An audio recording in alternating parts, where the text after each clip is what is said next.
शादी करता है और तीसरी शादी करने के बाद भी जब उसे संतान का सुख प्राप्त नहीं होता तो वो डॉक्टर को दिखाता है और फिर बलविंदर जी, दोष आपकी बीवियों में नहीं, आप में है। आप में ही कुछ मेडिकल रीजंस की कमियां हैं जिनके कारण आप कभी भी किसी बच्चे के बाप नहीं बन सकते। अरे बाप रे, ये तो घोर समस्या हो गई। एक बच्चे का बाप बनने का मेरा सपना था और आज वही चूर चूर हो गया। 3 बीवियों में पहली बीवी इंद्राणी, दूसरी बीवी सुधा और तीसरी बीवी कलावती। मुझे एक माँ बनने का सौभाग्य प्राप्त करना है।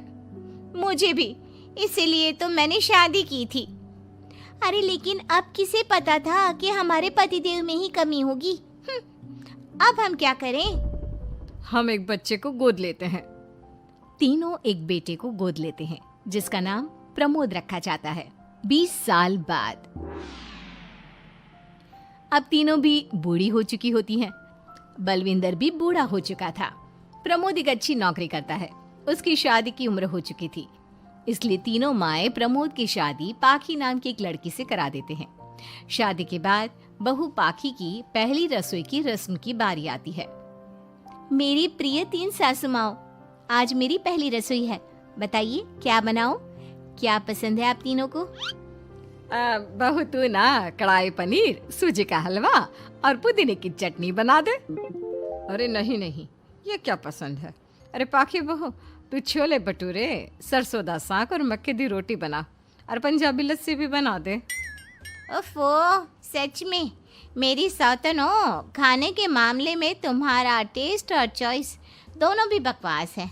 बहू, नॉर्मल सिंपल सात्विक भोजन बना दो और हलवा पूड़ी खीर का भोग चढ़ा दो भगवान को मंदिर में। अरे कैसे तुम दोनों अपनी मनमानी कर रही हो? मैं तुम दोनों से पहले आई थी बलविंदर जी के जीवन में और तुम दोनों से उम्र में भी मैं बड़ी हूँ। इसका मतलब मैं पाखी बहू की बड़ी सास हुई? नहीं, उम्र बस एक अंक होती है। मैंने सबसे ज़्यादा देखभाल की है प्रमोद की, इसलिए मैं एक सास होने का ज़्यादा हक रखती हूँ। पाखी बहू, तुझे मेरी बात माननी होगी। नहीं, तू मेरी बात मानेगी। जो मैंने कहा है वही तू करेगी। नहीं, मेरी बात मानेगी वो। नहीं मेरी। तीनों सास आपस में चिल्लाने लगती है और फिर वहां पर बलविंदर और प्रमोद आ जाते हैं। अरे ये क्या बिल्लियों की तरह लड़ रही हो तुम तीनों सास? पाखी बहू को घर में आए पूरे 24 घंटे भी नहीं बीते हैं। बाकी तुम एक काम करो, तीनों माओं की कही गई डिशेस में से हर एक की 50-50% डिशेस बना दो। लेकिन लेकिन लेकिन बस, अब प्रमोद ने कह दिया सो कह दिया। तुम तीनों अब झगड़ना और बहस करना बंद कर दो। पाखी तीनों सासू की कही गई आधी आधी डिशेस बनाती है और इस तरह अपनी पहली रसोई की रस्म पूरी करती है, जिसके बाद उसकी तीनों सास उसे शगुन और नेक देती हैं। फिर एक दिन, अरे पाखी बहू, तुमने अपना सारा काम निपटा लिया है ना? तो जरा यहाँ आना। मेरे ना घुटनों की मांसपेशियों में बड़ा दर्द हो रहा है। जरा तेल या बाम से मालिश तो कर दे बेटा। तभी वहां पर इंद्राणी और कलावती भी आते हैं। पाखी बहू, चलो मेरे साथ बाजार। मुझे ना नई साड़ियाँ खरीदने हैं। तुम्हारी फैशन सेंस बहुत अच्छी है ना, इसलिए मैं चाहती हूँ कि तुम मेरे साथ चलो। अरे पर मैं यहाँ पे पहले आई, तुम्हारे साथ ही सही, लेकिन मेरी स्पीड सबसे तेज थी। पाखी बहू, मेरे कमरे की अलमारी और पर्दे साफ कर दो ना, बहुत धूल जम गई है। मुझे खांसी भी आ रही है। अरे ऐसे कैसे तुम दोनों मेरी बहू को अपने साथ ले जा सकती हो? सबसे पहले मैंने बहू को कहा है कि वो मेरे घुटनों की मालिश कर दे। अब जाओ, 1 घंटे के बाद अपनी ये फीकी शक्लें लेकर फिर से आना। सुधा मैडम, ज्यादा ना बोलो। पाखी बहू को तुम दोनों से ज्यादा नेक दिया है मैंने, इसलिए पाखी बहू तो मेरा ही काम करेगी। और वैसे भी ये सुशील सर्वगुण संपन्न बहू अपनी इस बेचारी बूढ़ी सास को खांसते हुए कैसे देख सकती है? क्यों पाखी बहू? हाँ, पर नहीं पाखी बहू, तुम इन दोनों की भावनाओं के जाल में मत फंसो। और रही बात शगुन और नेक की, तो रिश्तों को प्यार के भाव से तोला जाता है, ना कि पैसों के भाव से। मतलब ही कहीं के। ओ इंद्रानी, ज्यादा मत उछलो, पता है कौन कितना मतलबी है। उफो, अब फिर से आप तीनों मत शुरू होइए। मैं आप तीनों की काम करूंगी, लेकिन बारी बारी। सबसे पहले सुधा सासू माँ का, फिर कलावती सासू माँ और फिर इंद्रानी सासू माँ का। इसके बाद तीनों सासू में फिर से लड़ाई और कहासुनी छिड़ जाती है। फिर एक दिन जब पाखी घर का किराने का सामान लेने बाहर निकल रही होती है कि तभी बहू, मुझे ना मेरा पुराना संदूक नहीं मिल रहा, तू आकर ढूंढ देगी क्या? अब ठीक है इंद्रानी सासू माँ। पाखी इंद्रानी के कमरे में जा ही रही होती है कि तभी उसे सुधा रोक लेती है, हाथ में खूबसूरत साड़ी लिए। पाखी बहू, ये मेरे ना साड़ी पर पिछली बार अचार गिर गया था, इसे प्लीज अच्छे से धो देना। वो कल शाम को विमला जी के बेटे की शादी में जाना है ना, एक ही बार पहनी है ये साड़ी मैंने। अभी धो देगी तो कल तक अच्छे से सूख जाएगी और कड़क इस्त्री करके मैं तेरा परफ्यूम मार कर शादी में जाऊंगी। हाँ, लेकिन सुधा सासू माँ। उतने में कलावती भी वहाँ पर एक कढ़ाई लेकर आ जाती है।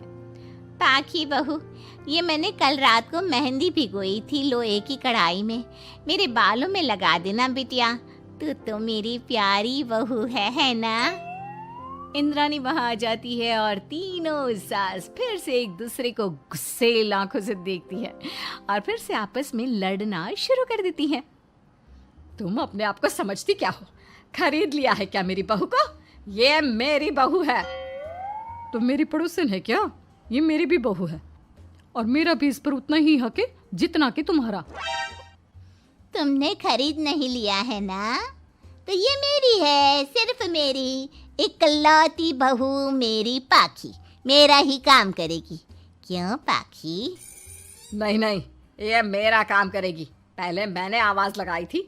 तुम दोनों तो ऐसी बहू पाने के लायक भी नहीं हो। हट जाओ तुम दोनों और खुले मैदान में जाकर एक दूसरे से लड़ो और नोचो एक दूसरे को। लेकिन पाखी बहू तो सिर्फ मेरी ही सुनेगी और मेरे ही आदेशों का पालन भी करेगी। तीनों सासों के बढ़ते झगड़े को देख पाखी अपना आपा खो देती है और जोर से चिल्ला पड़ती है। बस बहुत हुई आप तीनों की तू मैं। अरे रोज ना ड्रामा लगाती रहती हो, 50 साल की बूढ़ी औरतें हो गई हो, फिर भी बच्चों की तरह लड़ती रहती हो। अब बस बहुत हुआ। अब तो मैं आप तीनों में से किसी की भी बात नहीं सुनूंगी और मैं जा रही हूँ ये घर छोड़ के। अब मुझ में और सहन शक्ति नहीं बची, मैं चली। अब लड़ो झगड़ो, एक दूसरे को मारो पीटो नोचो, जो करना है करो। पाखी अपना सूटकेस लेकर घर से बाहर निकलने लगती है। तभी तीनों सास बेहद घबरा जाती हैं और भावुक होकर पाखी से विनती करने लगती है। पाखी बहू, हमें छोड़कर मत जाओ ऐसे। अरे हम तुम्हारे बिना मर जाएंगे। इतने कम समय में ही तुम हम सबकी जीने की वजह बन चुकी हो। माफ कर दो हमें बेटा। हाँ पाखी बहू, हम आइंदा से कभी नहीं लड़ेंगे और हंसी खुशी मिलकर बात करते रहेंगे, वादा करते हैं। हाँ बहू, लेकिन तू मत जा प्लीज, ये घर तेरे बिना सुना सुना हो जाएगा। हम तीनों सासों की एक ही तो बहू है, लेकिन हम अपनी एक बहू को बेटी की तरह प्यार देंगे, उसके साथ सहेलियों की तरह रहेंगे। लड़ाई झगड़ा सब कुछ छोड़ देंगे बेटा, लेकिन तू छोड़ के मत जा। अपनी तीनों सासों को भावुक देखकर पाखी की भी आंखें भर आती है और वो उन तीनों को माफ कर देती है और उनके गले लग जाती है। इसके बाद तीनों सास अपनी एक बहू संग खुशी से मिलजुल कर रहती हैं और आपस में जरा भी लड़ाई झगड़े नहीं करती।